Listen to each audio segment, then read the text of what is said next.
अस्सलाम वालेकुम, welcome back to my channel mother diary. आज की वीडियो में हमारी लेबर पेन शुरू होने की क्या इलामात हैं और कब आपको डॉक्टर के पास जाना चाहिए। लेबर पेन कब शुरू होती है ये बात तजर्बाकार माएँ भी नहीं बता सकती, क्योंकि अक्सर ज़ाहिर होने वाली निशानियाँ गलत भी हो सकती हैं। अक्सर ऐसा भी होता है कि जो दर्द लेबर का महसूस होता है वो हकीकत में ज़्यादा खा लेने की वजह से पेट का दर्द भी हो सकता है। लेबर पेन को पहचानना इस वक्त तक मुश्किल होता है जब तक दर्द पूरी तरह ना आने लगे, इसलिए ये जानना ज़रूरी है कि हॉस्पिटल कब जाना चाहिए, कब बच्चे की पैदाइश का वक्त है। इसके लिए कुछ निशानियां मालूम होनी चाहिए। लेबर पेन्स की 3 स्टेजेस होती हैं, उससे रिलेटेड हमारी ऑलरेडी अपलोडेड वीडियो है, प्लीज़ वो वाली वीडियो को देख लीजिए। इसके अलावा नॉर्मल डिलीवरी से रिलेटेड, सीज़ेरियन डिलीवरी के बाद केयर से रिलेटेड, छीले में क्या एहतियात करनी चाहिए, छीले में कौन कौन सी ग़िज़ा खाना चाहिए, इससे रिलेटेड हमारी ऑलरेडी वीडियो अपलोडेड है। तो प्लीज़ उन वीडियोस को भी साथ साथ वॉच कर लीजिए हमारी प्लेलिस्ट को, और हमारे चैनल को सब्सक्राइब कर लें ताकि आपको हर नई आने वाली वीडियो का नोटिफिकेशन मिलता रहे। आगे बढ़ने से पहले वीडियो को लाइक भी कर दीजिए और शेयर भी कर दीजिए। तो चलिए आगे चलते हैं। पानी का बह जाना। आपके बच्चे की हिफाजत दरअसल पानी के एक थैले के ज़रिए होती है। लेबर की हालत में ये थैली भर जाती है, पानी रस रस कर निकलना शुरू हो जाता है। अगर आपकी बच्चेदानी में उस वक्त कंट्रैक्शन होती है तो उसे लेबर की एक इलामत माना जाता है, यानी कि अगर आपके साथ में पानी की थैली फट चुकी हो, साथ में दर्द भी हो रहा हो। अक्सर हामला खुतून इस बात से डरती हैं कि ऐसा किसी भी वक्त हो सकता है कि पानी की थैली फट जाए, लेकिन ऐसा बहुत कम ख़वातीन के साथ होता है कि लेबर से पहले ही बच्चेदानी में मौजूद पानी की थैली फट जाए और फिर लेबर पेन शुरू हो जाती है। अगर ऐसा होता भी है तो भी पानी एकदम से नहीं बह जाता। पानी की थैली फट जाना लेबर शुरू होने की एक अहम इलामत है। इसके बावजूद 80% ख़वातीन में थैली फटने के बाद भी वलादत में 8 से 9 घंटे तक लग जाते हैं। वजीना से किसी भी मादे या रतूबत का डिस्चार्ज होना। प्रेगनेंसी के दौरान बच्चादानी यूट्रस एक गाढ़े मादे के जरिए बंद रहती है। ये मादा कुदरती तौर पर बच्चे को इन्फेक्शन से महफूज करता है, लेकिन जैसे जैसे लेबर का वक्त करीब आता है यूट्रस डिलीवरी के लिए नरम होने लगता है, साथ ही उससे गाढ़ा मादा डिस्चार्ज होने लगता है। बाज़ औक़ात इसके साथ खून भी शामिल होता है।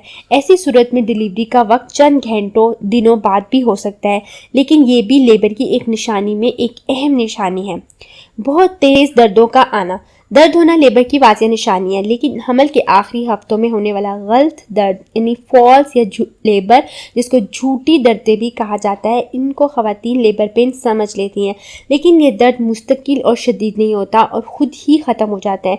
ये दर्द आमतौर पर भूख या पानी की कमी की वजह से होता है, लिहाजा ऐसे में कुछ खा पी लिया जाए तो ये दर्द खुद ही ख़त्म हो जाता है। असल लेबर पेन डिलीवरी तक बढ़ते ही जाते हैं और कम नहीं होते। दर्द आने का वक्फा वक्त के गुजरने के साथ साथ कम होता जाता है। जो दर्द पहले 5 से 10 मिनट के वक्फे से आती थी वो फिर 3 से 5 मिनट के वक्फे से आने लगता है। ये दर्द कमर से उठकर पेट की तरफ आता है, यानी बैक साइड से शुरू होकर पेट की तरफ आके नीचे आपके यूट्रस की तरफ जाता है। ये इसकी निशानी होती है। और सबसे बड़ी बात, ये जो पेन्स होती हैं ये कंटिन्यूस यानी लगातार आ रही होती है और आहिस्ता आहिस्ता बढ़ती जाती हैं। इसका पेन्स की तादाद बढ़ती जाती है और इसका जो पेन्स आने का टाइमिंग है वो आहिस्ता आहिस्ता कम होने लगती है। ये है आपकी असल लेबर पेन्स। कमर में शदीद किस्म का दर्द होना। अक्सर हामला ख़वातीन की कमर में हमल के शुरू महीने से दर्द होता रहता है, लेकिन अगर ये दर्द बहुत शदीद हो जाए तो ये भी लेबर पेन की निशानी है। आमतौर पर बच्चे के चेहरे और माँ की रीढ़ की हड्डी के दरमियान आमल होती है, लेकिन बाज़ औक़ात बच्चे का सर माँ की रीढ़ की हड्डी के करीब होता है। इस तरह माँ की रीढ़ की हड्डी पर जोर पड़ता है, जिसकी वजह से दर्द पेट तक तो जाता है, लेकिन कमर में बहुत शदीद दर्द होता है। कमर का शदीद दर्द इस बात की निशानी है कि आप लेबर के बिल्कुल करीब है। माँ को लेबर पेन का कब पता चलता है? हर औरत की लेबर की हालत मुख्तलिफ होती है। बच्चे की पैदाइश से तकरीबन 1 महीना पहले ही आपका जिस्म लेबर के लिए तैयार होना शुरू हो जाता है।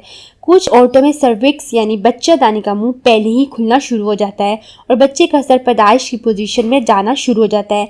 लेकिन अगर इसके साथ ये इलामात हों तो जान लें कि आप लेबर की हालत में हैं। पेट के निचले हिस्से में दर्द हो, बिल्कुल वैसे ही जैसे आयाम हैज़ यानी पीरियड्स के दौरान होता है। वजीना से पानी निकले लेकिन साथ ही बच्चेदानी में कंट्रैक्शन महसूस हो, शदीद दर्द हो और दर्द का वक्फा कम से कम हो। डॉक्टर के पास कब जाएं? अगर आपको लगता है कि आप लेबर की हालत में हैं लेकिन आपको पूरी तरह से इसका यकीन नहीं है तो अपनी डॉक्टर से मशवरा करें। अगर ऐसा भी होता है कि कुछ औरतें लेबर की हालत में नहीं होती, बाद दफ़ा ऐसा भी होता है कि कुछ औरतें लेबर की हालत के बारे में नहीं जानती, उन्हें डॉक्टर के मशवरे की ज़रूरत होती है। फ़ौरन डॉक्टर से चेक करवाएं। अगर पानी की थैली फट जाए, वजीना से खून आए, आपको बुखार हो, शदीद सर में दर्द हो, कोई परेशानी हो या पेट में दर्द हो रहा हो, तो ऐसी सूरत में फ़ौरन आपको डॉक्टर के पास जाना चाहिए। बाकी स्टेजेस ऑफ लेबर से मुतालिक हमारी ऑलरेडी अपलोडेड वीडियो है, इससे नेक्स्ट आप वो वीडियो देखें, उसमें भी आपको बहुत सारे पॉइंट्स क्लियर हो जाएंगे। उम्मीद करती हूँ आपके लिए वीडियो काफ़ी हेल्पफुल रही होगी। अगर आपको इस वीडियो से रिलेटेड कोई क्वेश्चन है तो नीचे कमेंट में क्वेश्चन कर दीजिए। वीडियो को लाइक करना, शेयर करना मत भूलिए। चैनल को सब्सक्राइब कर लें, साथ में बेल आइकन प्रेस करके नोटिफिकेशन बटन पर क्लिक कर दीजिए। हमें अपनी दुआ में याद रखिएगा। अपना बहुत ख्याल रखिएगा। अल्लाह हाफिज़।